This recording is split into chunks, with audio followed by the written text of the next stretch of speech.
Yes. Eze daughters, ndewo no. Onye ọbụla nga ndewo. Mana suma bekee maka ndaya n'Igbo. Good evening, everyone. We are here to celebrate ourselves. Eze Daughters Convention. When we do convention, we'll celebrate ourselves. Everybody, make sure you are here to celebrate yourself too. Life is only once. Enjoy it. My name is Dr. Christine Kwebu. Daughters. I have the pleasure to introduce the MC. The MC is from Dallas, and I know all of you know him. And I know he's going to do a very good job. The MC is no other than Mr. Benson.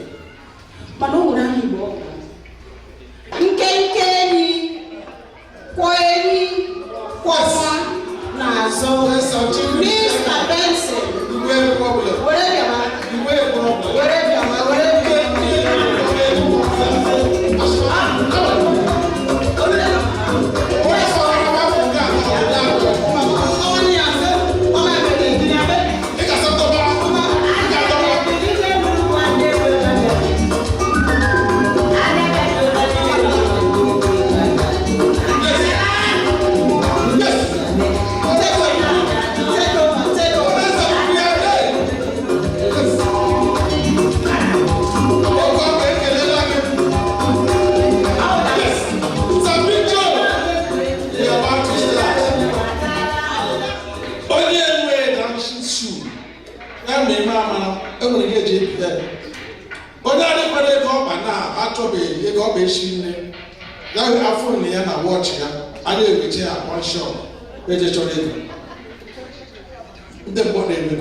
My younger brother made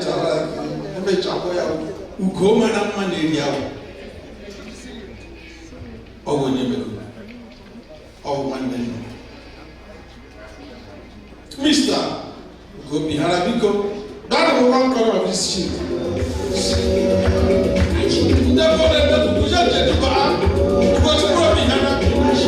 The young millionaire, Operation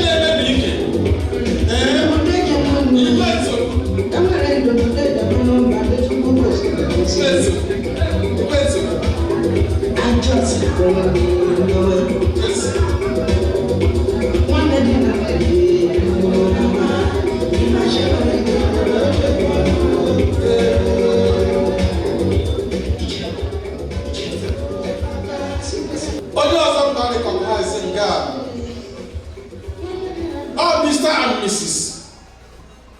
Mr. and Aso.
but I can't make you man with that. But God, I know.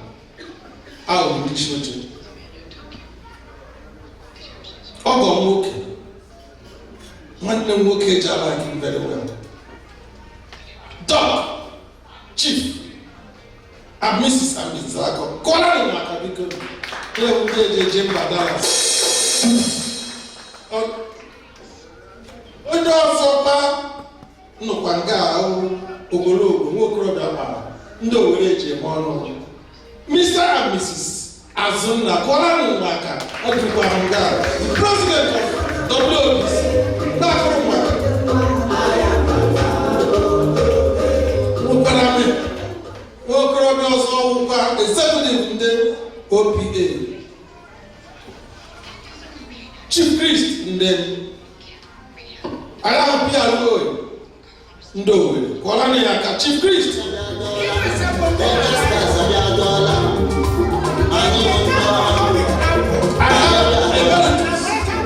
Chioma, he had joined the house. Did you give a little song for that? As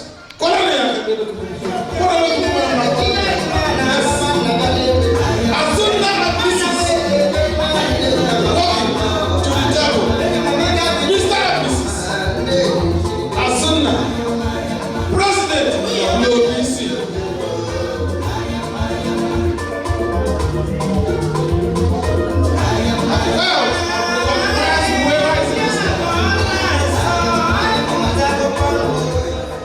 Thank you. Chief Ogage Oji Woman of Olapo Woman the because she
Then Mrs. Ngozi Obi Osadebe JP.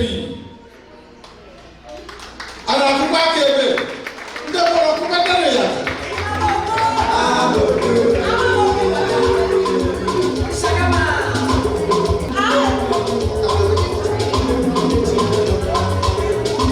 at this time, Majibo Here recognize Pastor Mrs. Kodiri Chubu. Anoro na kuna kebe.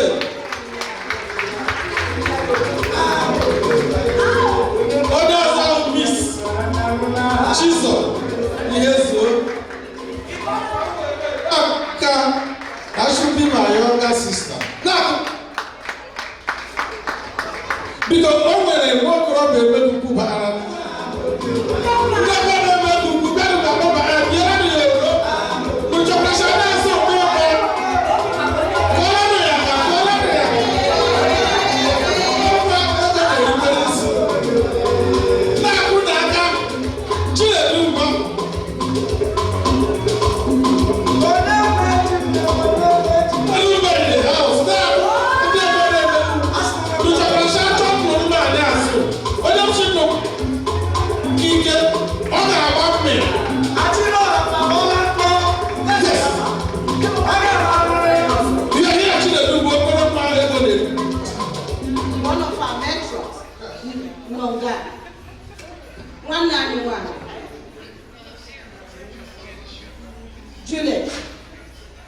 Idimo.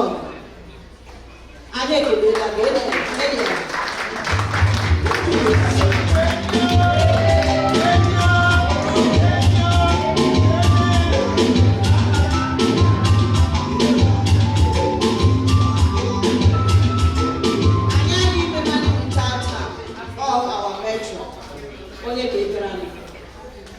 So at this time, as a Eseluku daughters, it is time to bring in our president. Onye ọbụla from my movie, anyị jekwa our president ya. All Eseluku daughters, Sudi Hemso, Nwaneku, one young that can lead. Onye Metoya.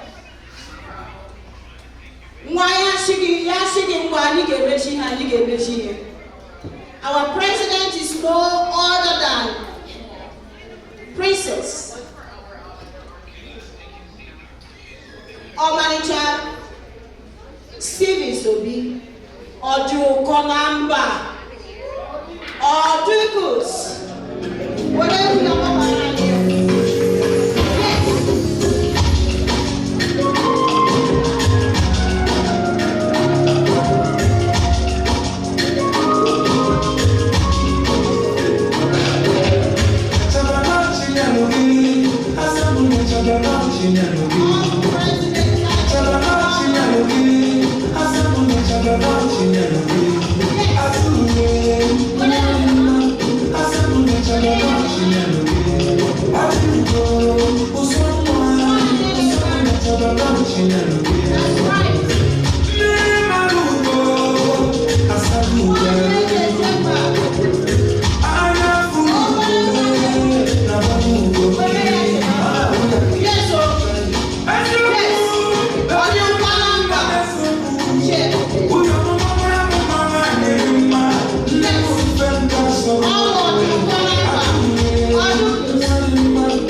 Yes,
Papa Risha, eze jaka abụọ apai.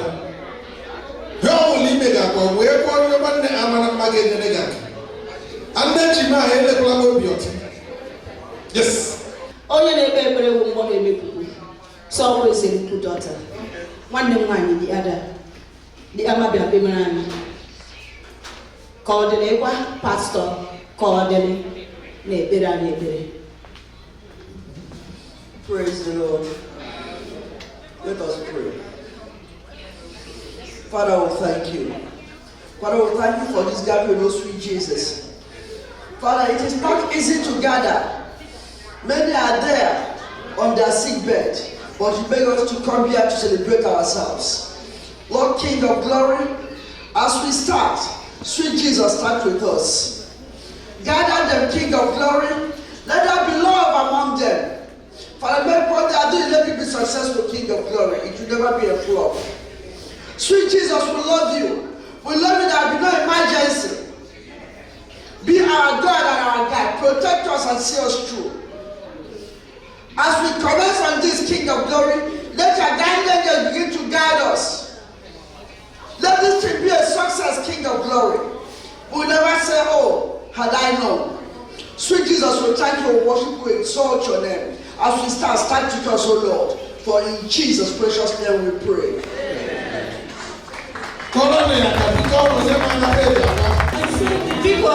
Biko. I made a mistake. And you were our new vice president, who's supposed to be called and highlighted. Dr. Genevieve Onimona.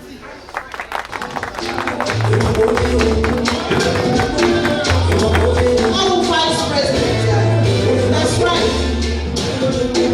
One year chamber. That's right.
Ndị mgbọrọ emekuku ewe ala ọjị.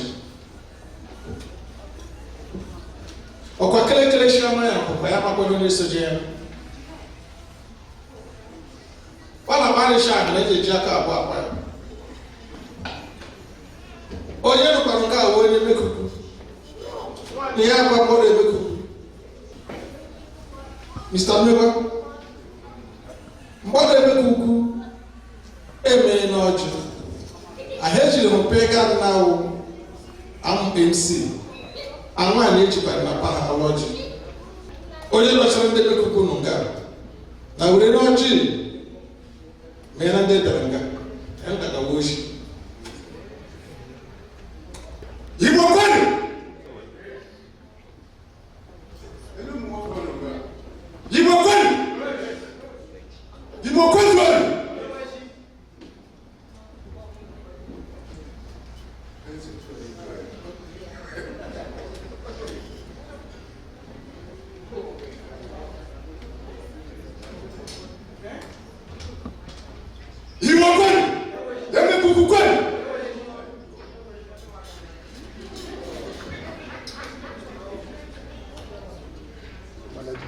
And they make to break in the land.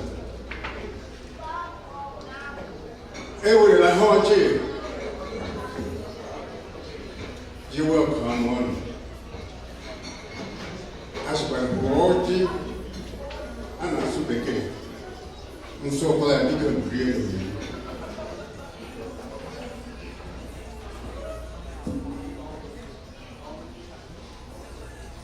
ma ndị chiri echi ma ndị n'ụzọ dịka na ọjị abịa a chịkwara m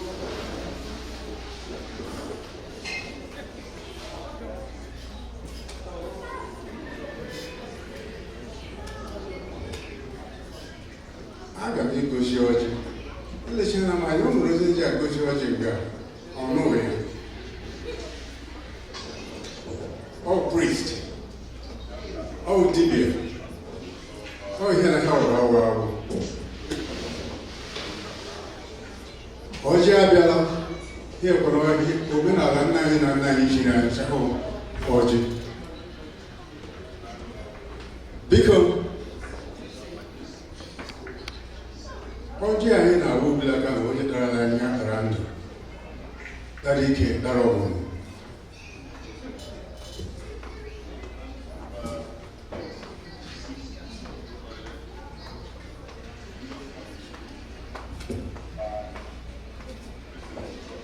anyị chi ọjị ụmụ nwanne anyị nwaanyị nyere anyị ezelugwu daughters and the men anyị jikwa ya kelee ebe Chineke gee chi anyị dara ọjị anyị adara ndụ biko ọ hụrụ ka uche Chineke gbochie Benson apịla ngọzi ị na gị kwadorola ya onye ji mezi ya thank you biko kedu chifumegwu ị ga-ewere n'aka ọjị gị were aka ọjị gị aga m anara mmụọ mmiri jido because onye chege abanara who the chairman of the question ebe ọ bara na aga ma agba ya ọchị ya azụ onye mekuku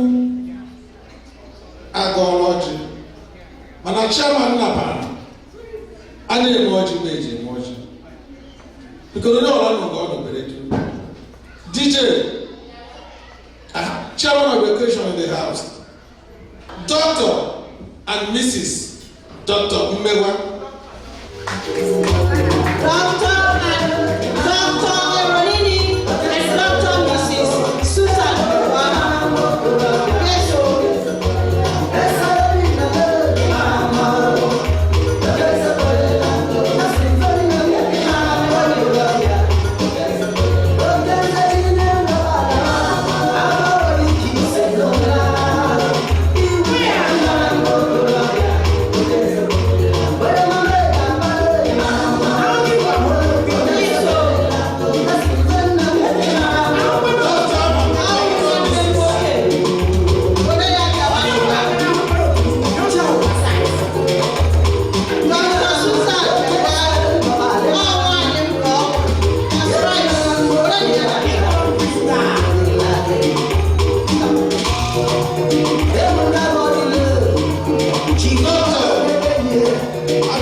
Yes, you're welcome.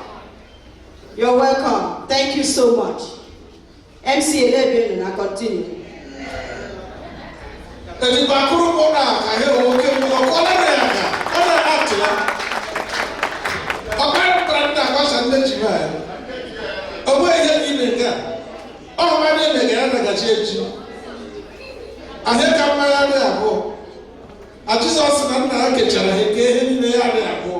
Anya dị abụọ, aka dị abụọ, ụkwụ dị abụọ.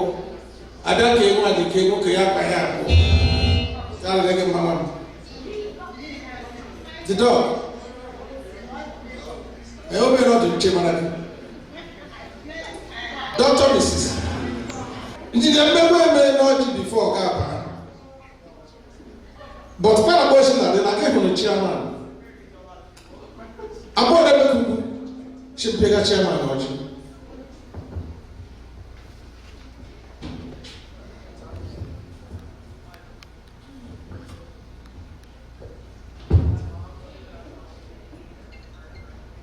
They won't know.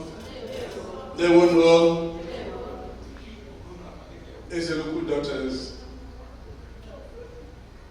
We report the time. I'm not going to do that.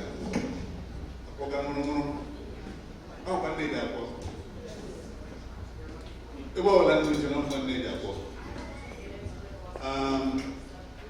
Let me apologize on behalf of my wife for showing up this early. I had told the organizers that we will be late. My delight is that we are here finally.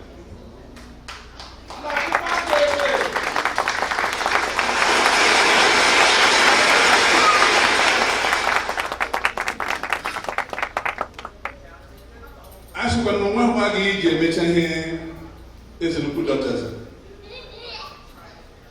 That's what people are 4 a.m. or 5 a.m. I can be there.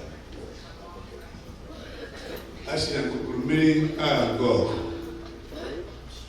I am going to get me a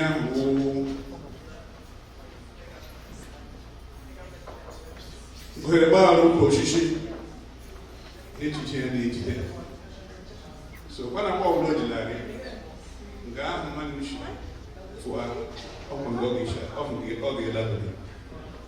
so Obi Romoda and Nagoshi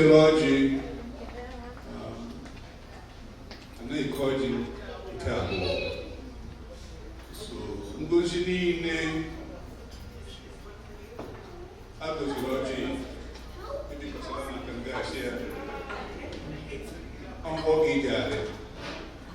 Chideke Anyaka Umiarema Ahike Ogologun Yamunanya Organim Samanum Showing Organim Operation. Chairman, you go slash a young one for Malomina. I will not go to you. At this time, we have the chairman's opening remark. So that the chairman, Dr. Erolini Megwa, there you sir.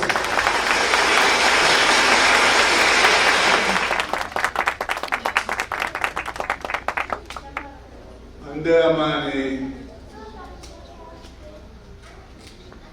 Marco Allen here on one you were there. And now my uncle.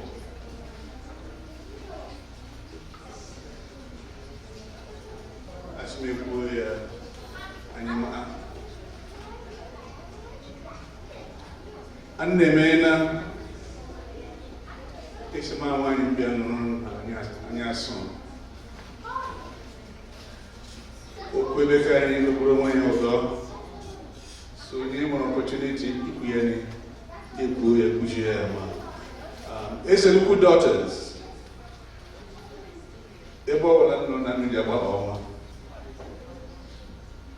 And the Kedalas had an exceptional. When he bought and did watching, Anna Hatcher, a woman named Modan. Oh, him making Nibu and the Nebekani and Nusuga Usuna ụmụ nwanyị anyị ụmụ mgbọdọ ndị lụrụ di na mba ọzọ anyị na Amerịka na Kanada. Nzukọ nzukọ ọganihu udo na ịhụnanya ọhụ ozi mechie nna ekwekwala chi mmanụ Chineke mụrụ dọkịchịa gị itili aka hazie mana akpọ ọbụla o jilarị onye shi ahịa ndụ megagharị mma na-ege ya ntị ya kwuo na-ewere ego aba lechiekwa n'anya ihe onye ahụ kwuru so nweghị ụka ọbụla ụka ifuru ọkpọrọ ifuru mfufu mmanụ furango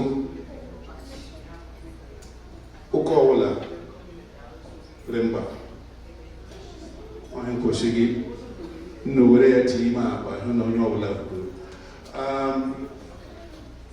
Ajụrụ m ajụjụ chari ihe ọganihu ihe association mega abụ ihe development projects.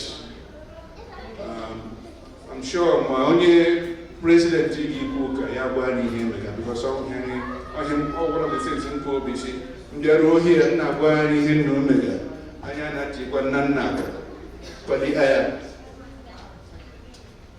As always, ebe ọbụla m jere ndị be ka anyị mega head development promotion eji ma gwa mmochi na-ebi de la castle in the air para na ihe m na-akpafu nnu mee ya afọ ọzọ bịa nnulegharị anya nna m ya nna adụmaka shọt anyị mere he nne ekwekwarachi ajụọ nna ajụjụ ihe gbasara ego akpụrụ akpụ ọ ego Chineke onye riri ya oriela onwe ya n'ọjọọ ji na ya mee ihe aha si mee ihe ma nwaanyị nkwụkwa na bịa nga-acha ahụ inyere nna aka ka nnụ ga nekwa anya ihe nna mmeka bifo anyị achị lekwakwanye ka iji enyere nna aka betani gakwa inyere nna aka ka ahụ na ogogo na anyasị ọ dị very clear nọ na obi eme mma si ebe nna ochi ma ndị si Canada ma ndị si out of state kawara bịa na Dallas for the first time occasion. Achileka agoziela nnọ asị m ya na-edu nnu na-eje hụ na ha ọla nnutila ka ya ga were ndewonu. Anyị na-akpọ ya wụ ndero imela. Thank you so much. Ile anya dị onyonyo ndị nnu ga-ehunye anyị ọrụ onye ọbụla na-ele anya ejighị eke mma our president anyị na Mwekufuga. So at this time we are going to have our president's welcome remark or message.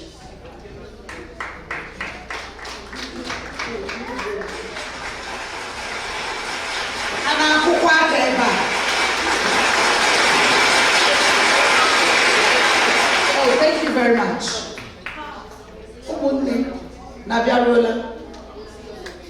I hope I'm not talking to myself. You all are welcome to this occasion. You are highly welcome. The chairman, I'm sure they are giving you people our brochure. On page 4 is the presidential remark. And as I'm talking or saying about it, on all the monitors here, we are playing all the projects we've done in Emekuku. Anyị wụ mgbọdọ shiru kufuru. and at the back of the brochure, you will see all the projects playing on the monitors.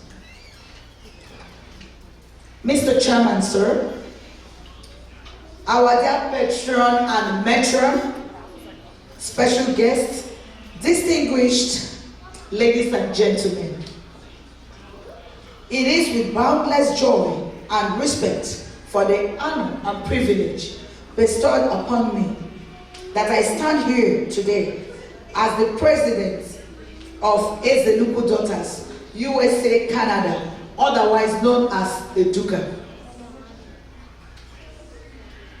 It is an association and an honor that I'm voted in, and it is again an honor that when they did election today, they refused to let me go.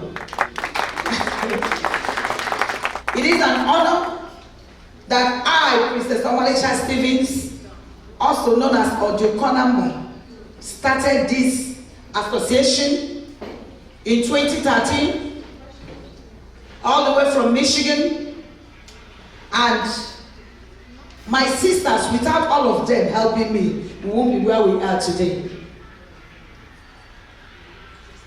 I want to tell us that Ezeluku Daughters is an organization made of sisters from Emegugu Ofiri.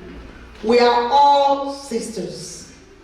And I go down, our first and second convention was held in Maryland and New Jersey, and it was very, very successful. My thanks goes to our brothers, sisters, and friends who honored the invitation and contributed to this success. Without you people here, we won't be where we are today. I thank you profusely.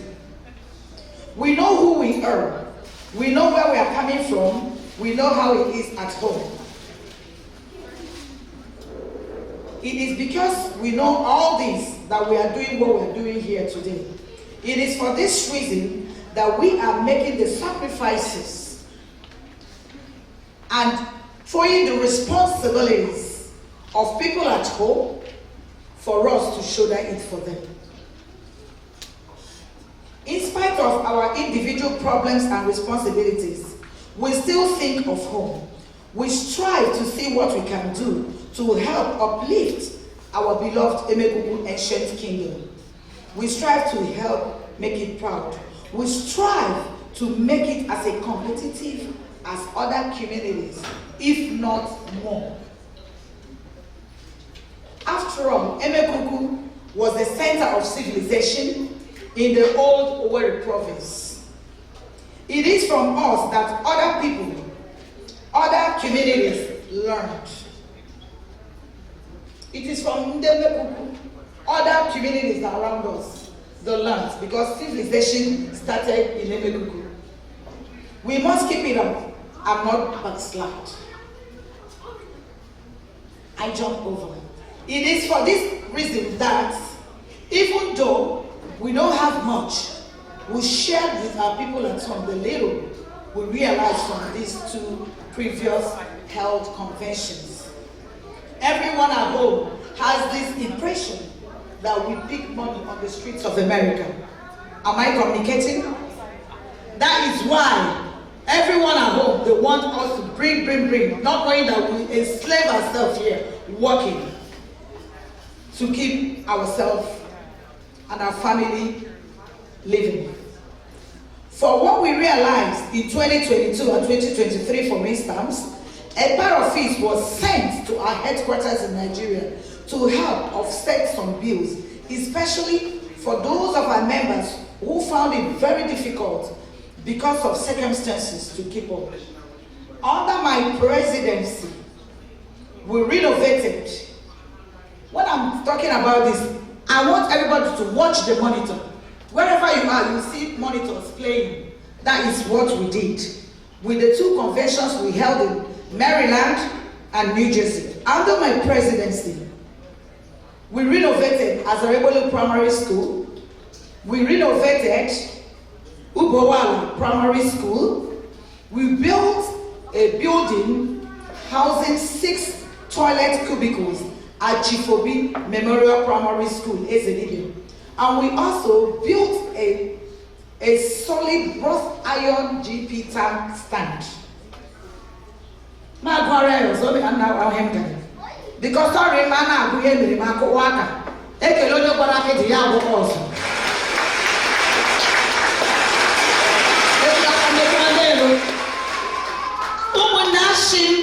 Under my presidency, as the president of Ezeluku Daughters USA Canada, we renovated Azarebe Primary School.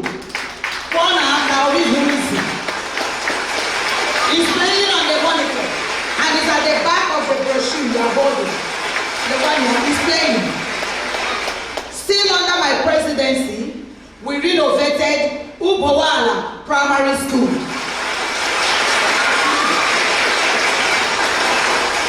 And also, under my presidency, we built 6 toilet cubicles in Chifobi Memorial Primary School.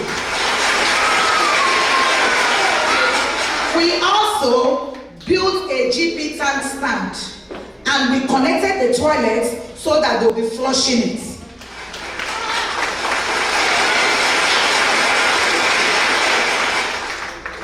It's shocking that primary school Chifobi no Kembe Shewe toilets. It's so shocking. But as the local daughters, the few we are, I don't believe in quantity, I believe in quality. I believe in unity. United we stand and divided we fall.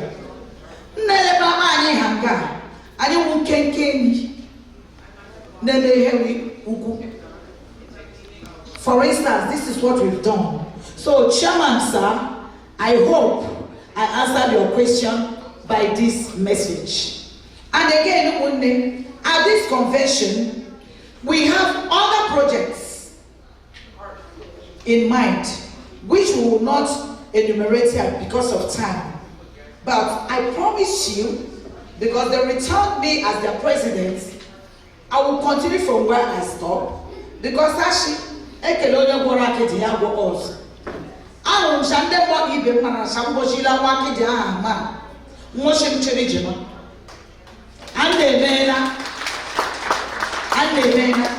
And with whatever we realize here today, we will use it to continue. Together, we are unbreakable.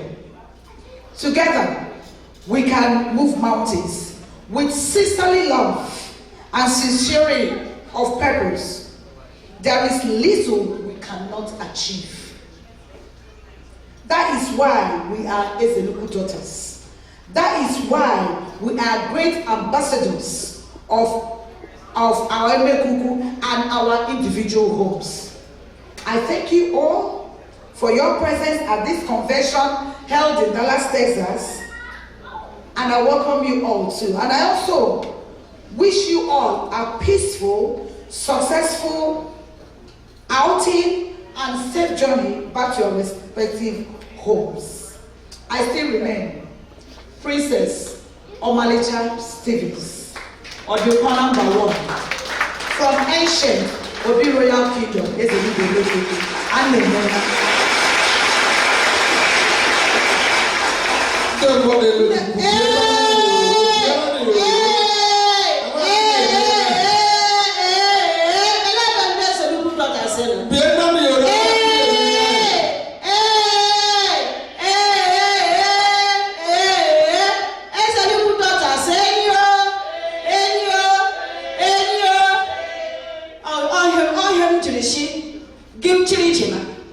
because hey, I know one year to get you a guy. I won't try again. Ujeji la kolani. Le kolani ma peke idoso. Eme pupu afu awo. Kuno peke ha woso. Ani nwere nwanna anyị nwoke. Owu doctor ya ji na ni shimba ni okuru jima. Ozugbo anyị akuru jima. Naanị peke so agi nwaka. Were ya jima. Yes. At this time, anyị ga na-aga na nkenke. Ndị mmadụ ebe pupu nnụnụ kwa ebe ahụ. O ruola dinner time.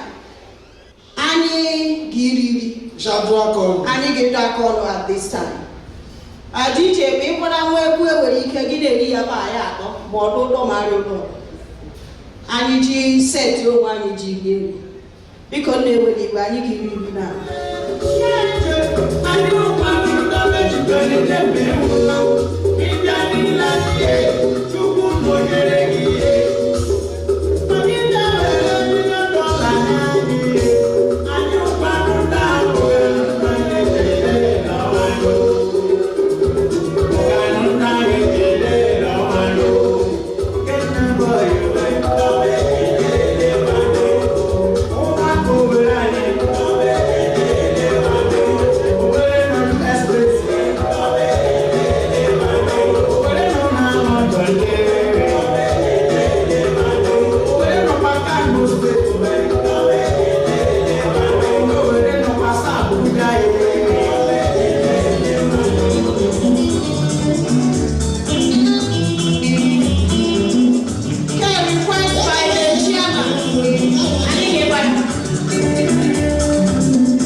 members of the chair and every other person that danced. Thank you so much. At this time, anyị ga-ebịa mee ihe anyị kwuru bịa. Anyị na-eme convention, o nwere ihe anyị ekwu eme. Nna hụ na ihe ndị anyị rụrụ. Asụga m Igbo because amara m share everybody. You know what? Anyị nwere ụmụaka anyị. I love to motivate our children because that's my area. So we are at the point that we need help. Whatever you give us, we will continue to do what we have done. You've seen the schools that we renovated, and we want to do more. We're taking our money to our country to help our children. We want to do more. So that when the kids are in school, they will not be studying under a house that had no roof, no chair. As an educator, I know you need a comfortable place to sit to understand what the teacher will be teaching. And the teachers, they also need a comfortable place to also instruct their lessons. So we need your help. I am going to go around and give the mic to the chairman, and we go from here.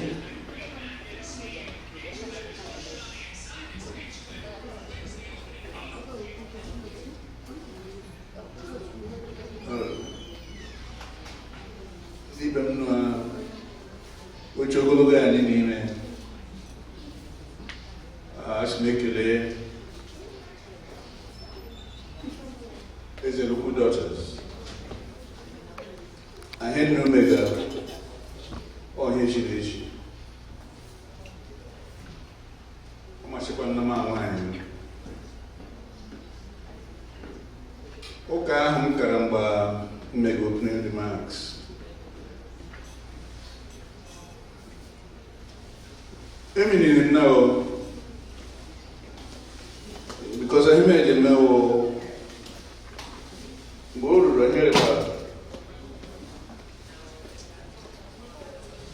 Ejimagwa debeka nishe onye ọbụla enyi ego ọha ejishie ike lejie ya because mma ọbụla mgbe a ga-ejiri ihe mere ya ọnwụkwana ụka dị ilu nsi ma dogaralan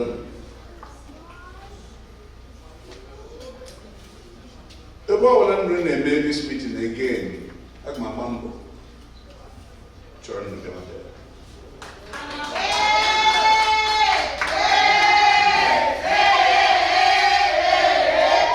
and why didn't you hold convention or how did you emegala meeting ike abụ so ebe ọbụla nrụ ma bụ meeting ama nwaanyị nyega nnụ ego osinu dinye aka ihe gbasara ụlọ akwụkwọ nrite aka na-enye ndị n'ụlọ aka na-arụ n'ozi skuul Chief Obi Primary School Nazareth School Nubowala even Nazareth even Ubowala even Mazoro Ubowala Muno Ubowala no da yeah yeah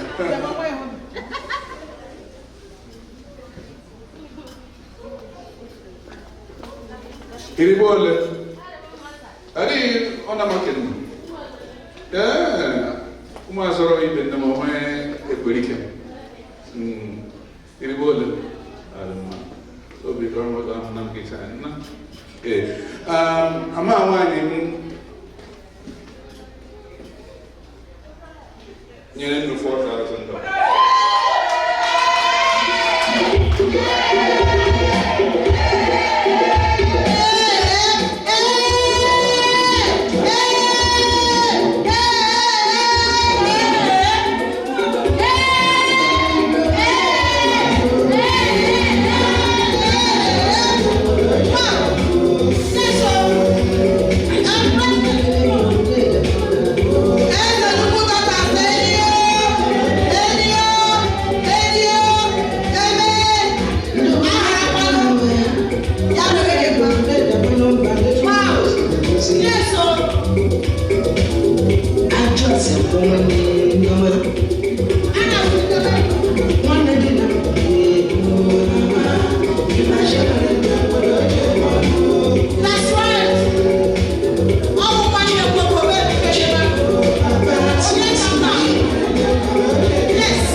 Thank you.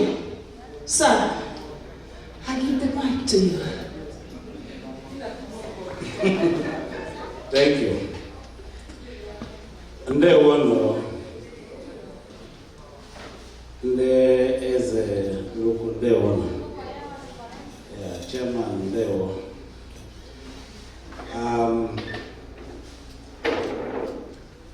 I'm to remain to encourage. Ọnọdụ ndụ tọmara anyị here ọ ha kwado but ndebe ka anyị se ga-ejere nụ mposhi ga-ekpara mposhi abụọ maka ọsụmọwara so ya ọsụmọwara ya kwado so ama nwaanyị anyị ga-ịkwado ha ndụ mlega with 500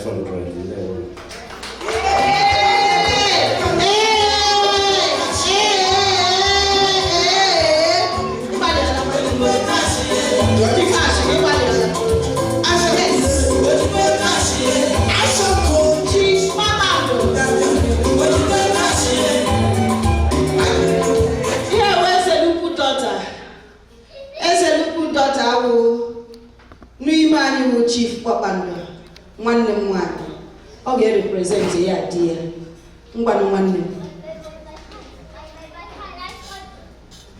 Ezelukudara enyo Ezelukudara enyo eme ara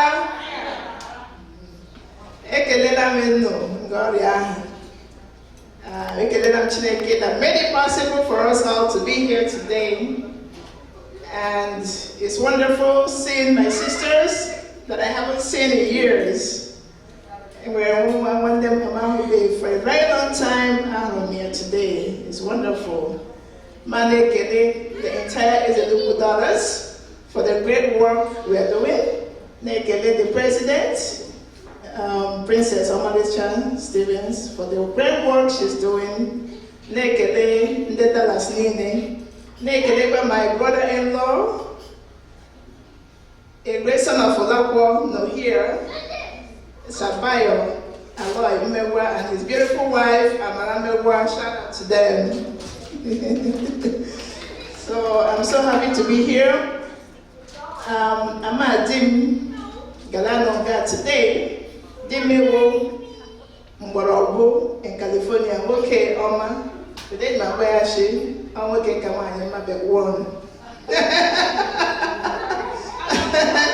Yeah, Chief Decade number 1 of Olakwo and Ogoku of Emekuku. I'm a Chief Kpakpando 1 of Olakwo and Adoku of Emekuku.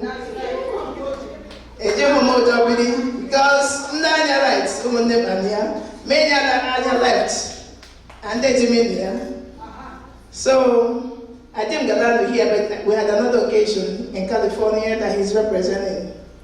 So I support Honorable Banyeloga, Chief Obi, AGM School there. Oh, my alma mater. I don't want them to charge Chief Obi before getting anywhere else into region. You have to go to Chief Obi and other primary schools too. So on behalf of my husband and my support too, as a local daughters, Etuka, now support the good work we are doing with $1,000.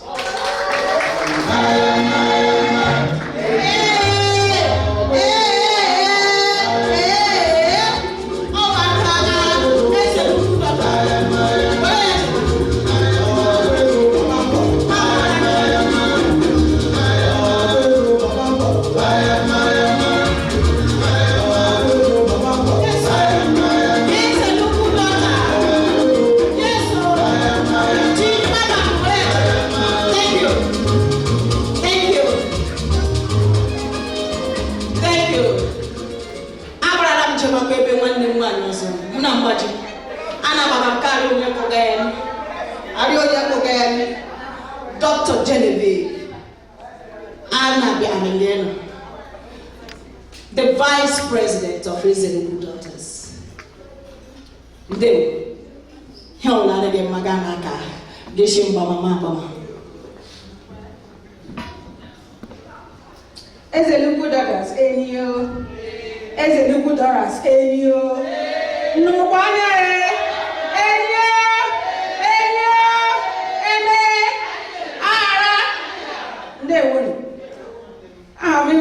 Genevieve Oriak Onunaha, Awamado Oriak is a Dibia. And Dimu Wano Orenji say Oshinzi, no Orenji say. Dokano, Umwano, Shani, Queen Mother, Guru, Orenina. Ama didn't just wish you yo. Ayano ha, Timana, Nigeria. So my papa I'm here. So Yashimi support to all with the sum of $500. Yeah, woman.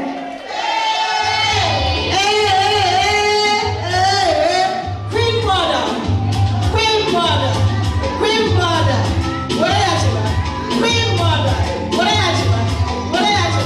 He was a good daughter. Yes.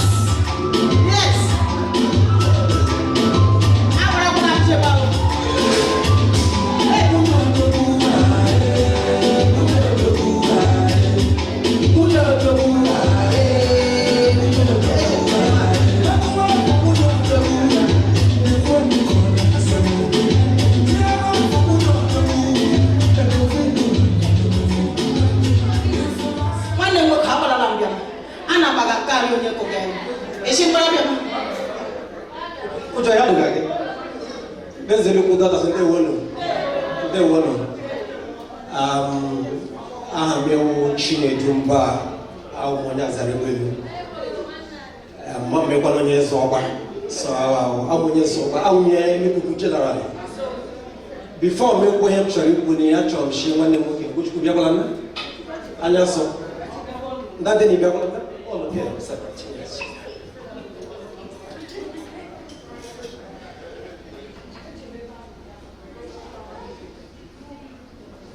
Ya o one line one ni ya kwesho. Yes.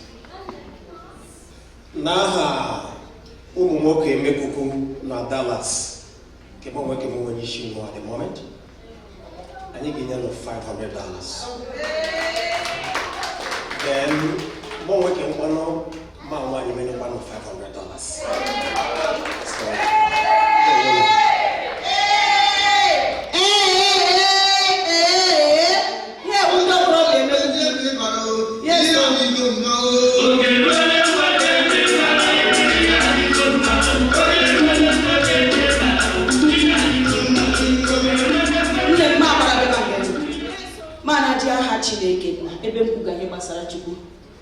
I'm using the name of God. I'm coming to you.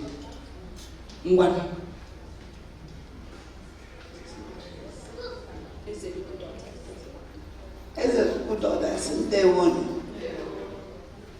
Well, as Ilum Divine Atosi, Vrede Niridike.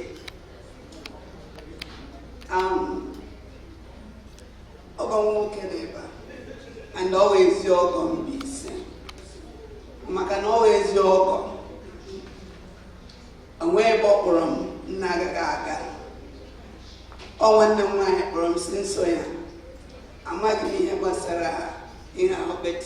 Maka, you know, Okongo case. Yes, Sinsoya.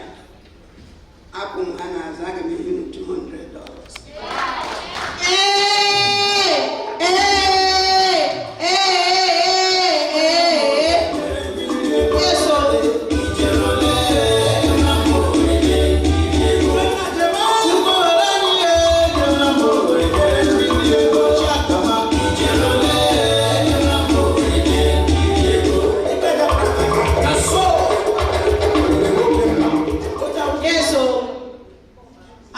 Say local na wuri ma anyị obi ọma. Dr. Imena, I'm Kuchku, I'm Kalo, Mamma Zola, Magugu Azaroa. So one likely he was a good artist, but unknown gata, Ojamara, New York for another event. But all the same, I think he would $500 Japan.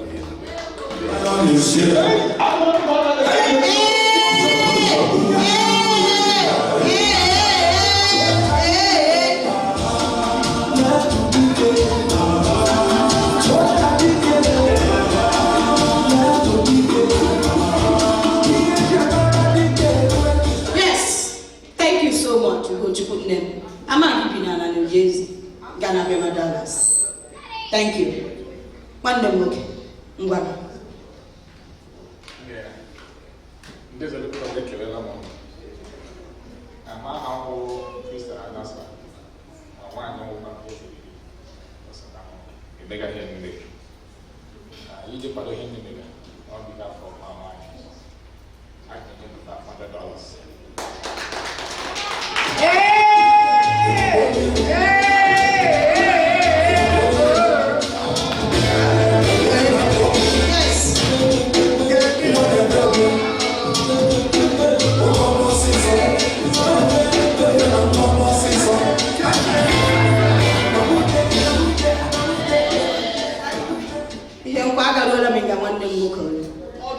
My younger brother. When I Friday, and you gabaga, about how I did party. One day,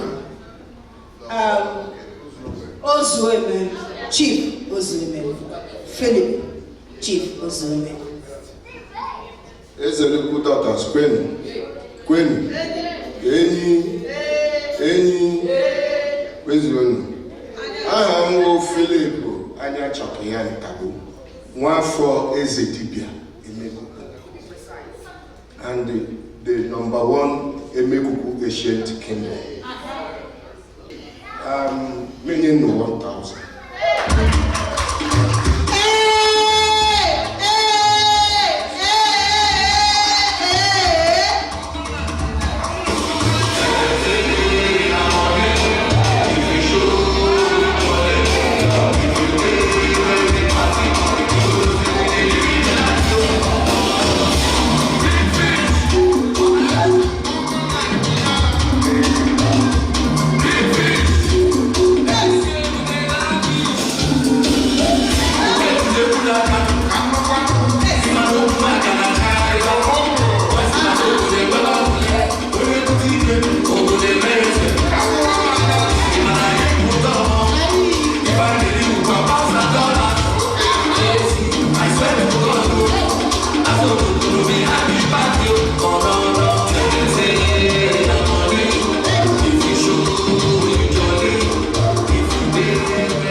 Ndezeluku daughters, thank you very much.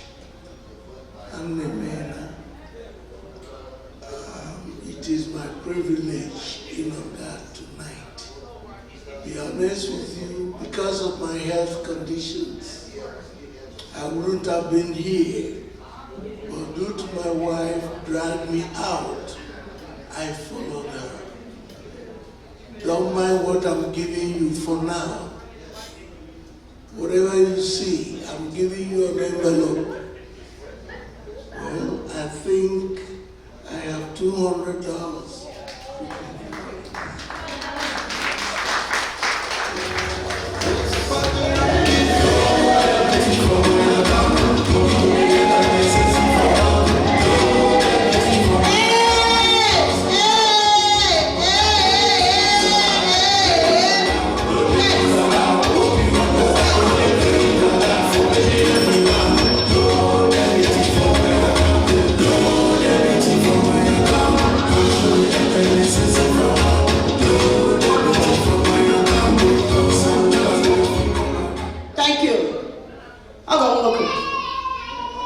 By the grace of God, you're okay.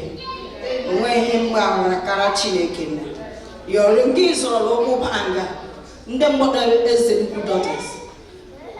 Annie Gibre, and you are okay. All your work. Yes. My dear sister, Anna Kuga Chileke Naga. What Chileke Naga, Billy Guanaka.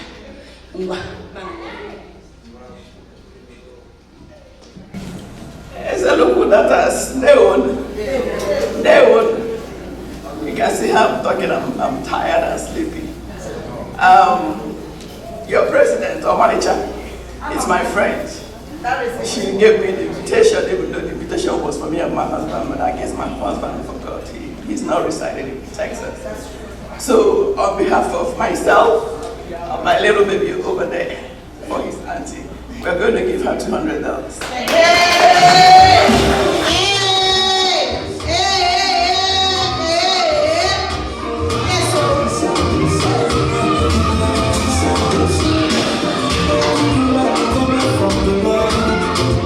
That's right.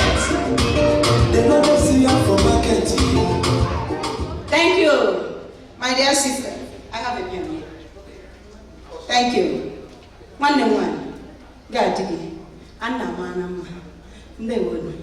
I have a shin now again, Mamma. I'm giving you this money. They wanted to, they would. Because, and the Dallas, China, Hatcher Hekan. In Nigeria today, when government to begin in Nigeria, all her communities are getting. So whatever you do, don't give up on your project. Do not. No follow man abo. Keep going. Now, for here in Jamaica, other communities they have the same issue. Papa and Namba, Olapo, we have the same issue. Olapo, you know the primary school now there. All of us men. We are building a mini stadium in Olapo. No in the next 1 year. It's all Olapo people in the United States. So no follow keep going. Our chairman, but Roman home I share a lay request to say the open floor. Actually, we are able to know. Kemoshi requested that music among Henry, but that was a very good selection. So the sharing a dear from yesterday. So one night I woke up, I actually attacked a club about the Huda and Dallas. So I didn't make it. And I'm going to the man I told him. Man, I wouldn't want she about there. She made the boy up. I'm not about the burial, but I'm about also. When I president. So 200 I'm bringing my add the way I would another $100. Some million man why don't move up those hours? Only them was our video and them. I might have walked in $300.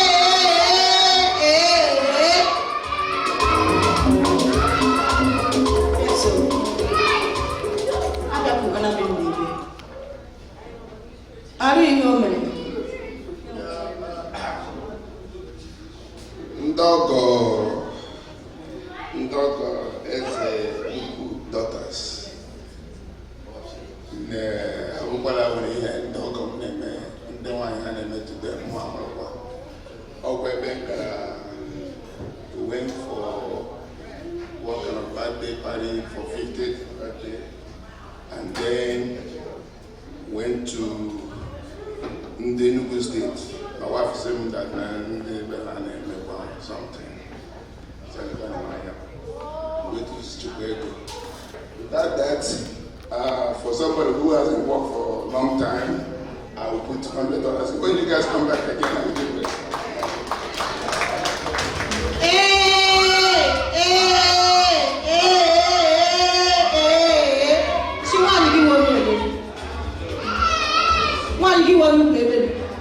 My dear sister, and I let him know here with them Thank you so much. Thank you.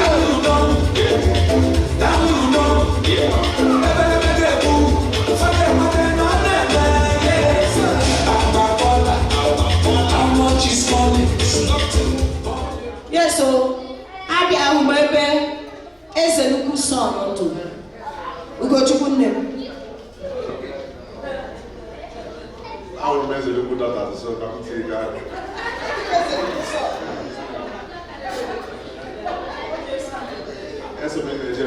I'm not a member of Genesis, or all I'm a demands. I'm ready $300 as well.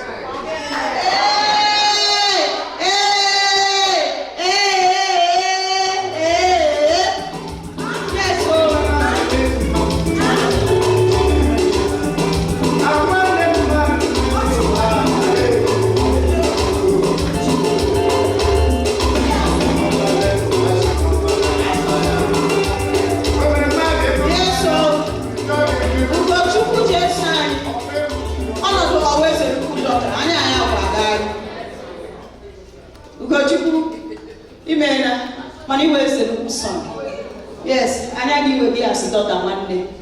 I'm young and I know about and you had him a walk in a wine. Oh, Yanima, walk on a wine. There, another is a good son. There. It's a local daughters. Welcome. And they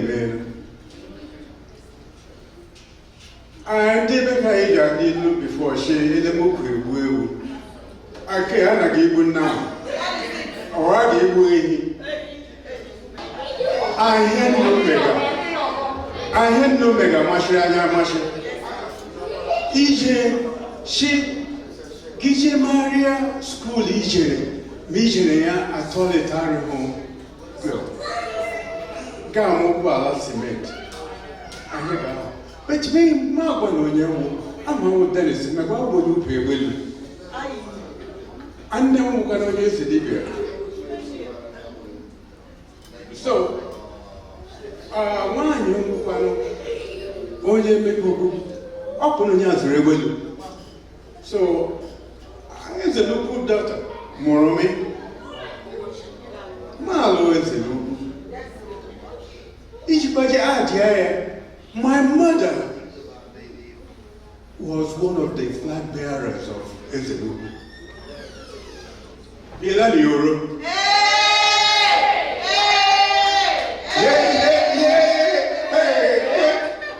So, if you're no mega, but on the next time, I need to give a more sample earlier. So, I'm not going to pay you $500 to support you. Okay?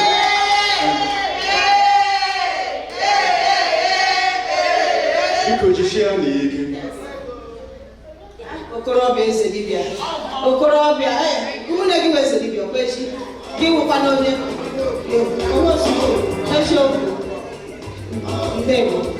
ahụ na-enwena ahụ na nne eze nnukwu dọkas enyo eme aharakwanụ.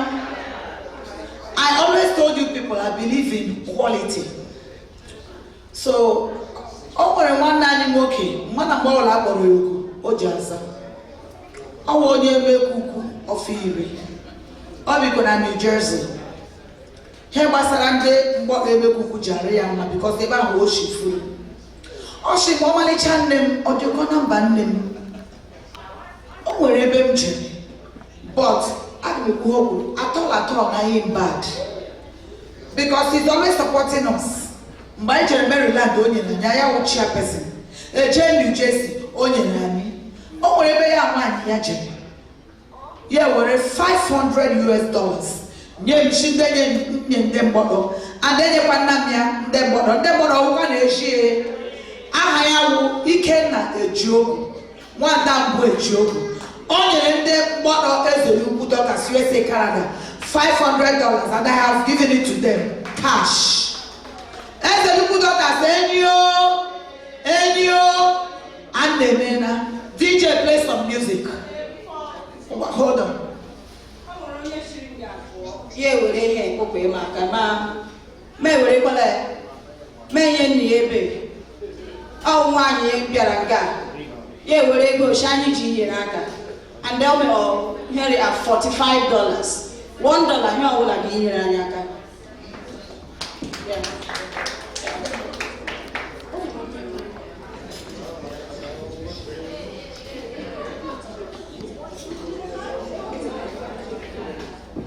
Okay, before Anyana Pamavu, at this time, as a little daughters, Abela Anyafu, Anini Negaba, then it will be dance.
Together.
anyị ala.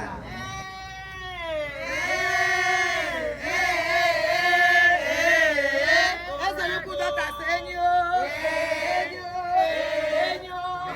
ebe anyị mere aharakwana anyị ala. Ya gazie.